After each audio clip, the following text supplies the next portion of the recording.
தமிழக வெற்றி கழகத்தின் தலைவர் தளபதி விஜய் அவர்கள் எந்த தொகுதியிலப்பா போட்டியிட போறாரு அப்படிங்கிற நியூஸ் வந்து நாளுக்கு நாள் பெரிய ஒரு எக்ஸ்பெக்டேஷன்ல இருக்கு. பட் எனக்கு தெரிஞ்சு இப்போதைக்கு அந்த கட்சியுடைய டிவிகேவோட வட்டாரத்தில் என்ன பேசிட்டு இருக்காங்கன்னா, விஜய் அவர்கள் விக்கிரவாண்டி தொகுதியில் நிற்கிறதுக்கு ஒரு பெரிய வாய்ப்பு இருக்குது அப்படின்னு வந்து சொல்கிறாங்க. பட் இதை தாண்டி அந்த கட்சியுடைய தேர்தல் பிரச்சார மேலாண்மை பொதுச் செயலாளர் வந்து என்ன சொன்னார் அப்படின்னா, அவர் சொன்னது, "ஏன் கொளத்தூர்ல நிக்கலாமே ஸ்டாலின் அவர்களை எதிர்த்து" அப்படிங்கிற மாரி கேஷுவலா சொன்னாரு. பட் கொளத்தூர்ல நிப்பாரா அப்படிங்கிறது வந்து நம்ம வெயிட் பண்ணி பார்த்தா தான் தெரியும். ஆனா விக்கிரவாண்டியில நிக்கிறதுக்கு வாய்ப்பு இருக்கு. அந்த கட்சியுடைய ஒரு முதல் மாநாடு பெரிய அளவுல லட்சக்கணக்கான மக்கள் வந்தாங்க. ஸோ விக்கிரவாண்டி அதனாலேயே வந்து இருக்குமோ என்னவோ! என்ன விக்கிரவாண்டி வந்து ஒரு எதுக்கு அந்த ஸ்பாட்ட வந்து செலக்ட் பண்ணாங்கன்னா, நிறைய விஜய் அவர்களுக்கு ஆதரவாளர்கள் இருக்காங்க. அதனால கூட ஒரு விஷயமா இருக்கலாம். ஸோ இதெல்லாம் வச்சு பார்க்கும்போது விக்கிரவாண்டி தொகுதியில விஜய் அவர்கள் போட்டியிட வாய்ப்பு இருக்கு. சரி, இந்த சட்டமன்ற தொகுதி விக்கிரவாண்டி அப்படிங்கிறத நம்ம பார்த்தோம் அப்படின்னா, 2021 சட்டமன்ற தேர்தல் படி இந்த இடம் அப்படிங்கிறது திமுக தான் ஆட்சிய வந்து பிடிச்சிருக்காங்க. ஆனா கூட்டணி அந்த அந்த பக்கம் பார்த்தோம்னா எதிர்க்கட்சி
நிக்க மாட்டாங்க. ஓகேவா? இன்னொரு பக்கம் பார்த்தோம்னா ஏடிஎம்கேலும் பெரிய பெரிய கேண்டிடேட்ஸ் யாரும் ஸ்டார் கேண்டிடேட்ஸ்லாம் இருக்க மாட்டாங்க. பட் ஈவன் எந்த ஒரு அலையன்ஸ்ல அவர் போய் நின்னாலும் சரி, இல்ல தனிச்சு நின்னாலும் சரி, 100% ஒரு மிகப்பெரிய வெற்றியை விக்கிரவாண்டியில தளபதி விஜய் அவர்கள் பெறுவார். இதுதான் வந்து உண்மை. அதுக்கு இந்த முதல் மாநாடு சாட்சி. அதுதான் சான்று. நம்ம வேற எதுவும் சொல்ல முடியாது. அப்படி ஒரு கூட்டம். கட்டுப்படுத்த முடியாத ஒரு கூட்டம். ஸோ அவ்வளோ பெரிய ஒரு கூட்டம் வந்து வந்தாங்க.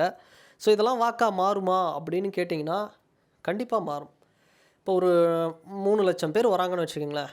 அதில் வந்து கிட்டத்தட்ட ஒரு 1,00,000 பேர் வந்து 1,00,000 இல்ல, அந்த இடத்துல வரவங்க, பக்கத்து பக்கத்து இடம் சேர்ந்தவங்க, எல்லாம் அந்த எம்பி தொகுதி சேர்ந்தவங்க, மொத்தமா ஒரு 6 எம்எல்ஏ தொகுதி சேர்ந்தவங்கலாம் வருவாங்க. அதெல்லாம் ஓகே. பட் கூட்டமா வருமா ஓட்டு அப்படின்னா, கண்டிப்பா வருவதற்கு வாய்ப்பு இருக்கு. ஸோ எனக்கு தெரிஞ்சு நான் என்ன சொல்லுவேன்னா, டிவிகே கட்சியுடைய தலைவர் தளபதி விஜய் அவர்கள் விக்கிரவாண்டி நிற்கிறதுல விட எனக்கு தெரிஞ்சு ஒரு கொளத்தூர்லேயே நின்றுட்டு போயிடலாம். இன்னும் வந்து செம டஃப்பாக இருக்கும். பட் அப்படி பண்ண மாட்டாங்க. ஏன்னா இப்போ ஒரு ஒரு ஒரு ஒரு ஒரு ஒரு கட்சியுடைய தலைவருக்கும் ஒரு ஒரு ஸ்டார் தொகுதி இருக்கும். ஸோ அந்த மாதிரி இந்த விக்கிரவாண்டி வந்து வேறு ஆப்ஷனே இல்லை. அவர் வந்துட்டாருன்னா விக்கிரவாண்டின்னு இல்லைங்க, எனக்கு தெரிஞ்சு 234 தொகுதியில் எந்த இடத்துல விஜய் அவர்கள் நிற்கிறாரோ அங்கே வந்து வின் பண்ணுவார். அவரை பீட் பண்ணுறதுக்கு முடியாது. ஸோ மற்ற ஒரு சிலரை கூட வந்து பீட் பண்ணிடலாம், ஓரளவுக்கு டஃப்பு கொடுக்கலாம். பட் விஜய் அவர்களை நின்னாருன்னா ஒன்றுமே பண்ண முடியாது. யங்ஸ்டர்ஸ் ஓட்டு அப்படிங்கிறது ஒரு பெரிய லெவலில் வந்து விழும். அதனால் அந்த ஃபஸ்ட் டைம் ஓட்டர்ஸு, குறிப்பாக லேடிஸ் ஓட்டு, இதெல்லாம் வந்து பெரிய லெவலில் விழும். ஸோ அதனால் வந்து அவர் எங்கே நின்னாலும் வந்து வின் பண்ணுவார். பட் விக்கிரவாண்டி ஒரு பெஸ்ட் சாய்ஸாக வந்து இருக்கும். ஒரு சமபலம், எல்லா கட்சிக்கும் சமபலம், விஜய் அவர்களுக்கும் ஒரு சமபலம் தாண்டி ஒரு மிகப்பெரிய ஒரு வெற்றியை பெற்றுத்தரும் இந்த விக்கிரவாண்டி தொகுதி அப்படிங்கிறது. ஸோ வெயிட் பண்ணி பார்க்கலாம், தளபதி விஜய் அவர்கள் எந்த தொகுதியில் நின்னால் நல்லாயிருக்கும் அப்படிங்கிற உங்களுடைய கருத்துக்களை இந்த கமெண்ட் செக்ஷனில் பதிவிடுங்க. அண்ட் வேற ஒரு வீடியோவில் வேற ஒரு கான்டென்ட்டில் நான் உங்களை பார்க்குறேன். பாய்.